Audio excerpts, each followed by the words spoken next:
Emily Harper? I'm Emily Harper, 35, a self-made marketing consultant in Denver, Colorado. My family owns Harper's Hardware, a chain of 3 stores in Boulder County. For years, I poured my heart and savings into keeping it afloat, believing it was a shared legacy. That belief shattered when I uncovered a betrayal that changed everything. 5 years ago, the business hit rough waters. A big box competitor opened nearby, and sales plummeted. My father, Robert, begged me to help. I'd built a successful career, so I stepped in, covering payroll shortfalls, paying off a $50,000 loan, and funding a $30,000 marketing campaign to draw customers.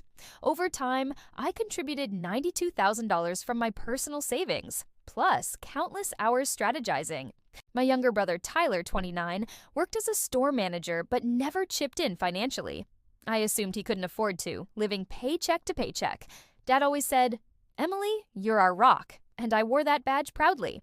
Last summer, I visited the main store in Longmont for a routine meeting. Dad was out, but his office door was ajar.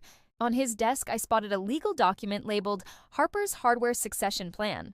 My heart raced as I read it. Dad planned to transfer full ownership to Tyler upon his retirement, with no mention of me. A side note detailed a $200,000 investment fund set aside for Tyler to expand the business. My name appeared nowhere, despite my sacrifices. The betrayal hit like a punch. Every dollar I'd given was to secure Tyler's future, not the family's. I confronted Dad that evening at their Boulder home. "You have been using my money to keep the business alive while promising it to Tyler?"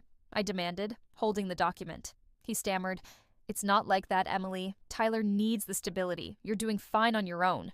Mom, sitting quietly, avoided my gaze. Tyler, lounging on the couch, smirked. "You're the successful one, Em. Why do you care?" The audacity burned. I'd sacrificed my savings, delayed buying a house, while they planned to hand Tyler the keys to my efforts. I decided then, no more. I stopped all financial contributions. No more covering payroll, no more loan payments. I kept my records meticulous, a habit from my consulting work. My spreadsheet showed $92,000 in direct payments, plus $15,000 in lost investment growth, totaling $107,000. I met with my financial advisor, Laura Chen, in Denver.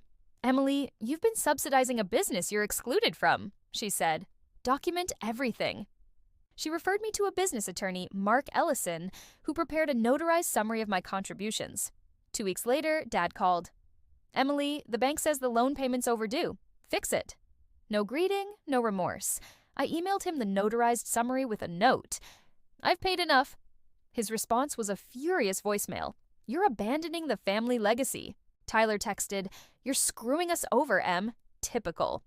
I ignored them, focusing on my clients. The real storm came at the annual company meeting in Broomfield.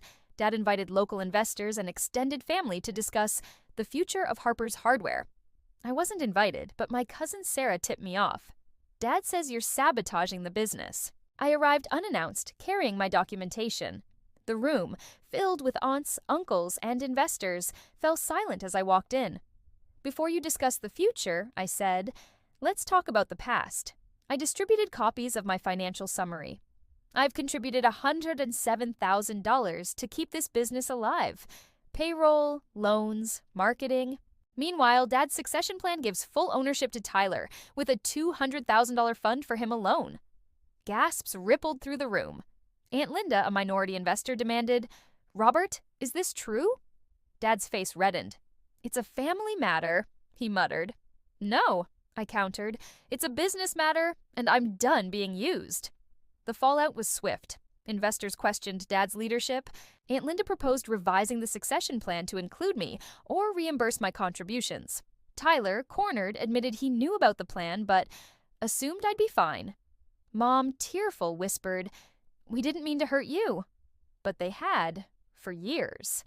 A month later, Dad texted, "Loan payments overdue. We could lose the store." I replied with a single attachment, my notarized summary, updated with interest calculations. Hours later, Sarah called.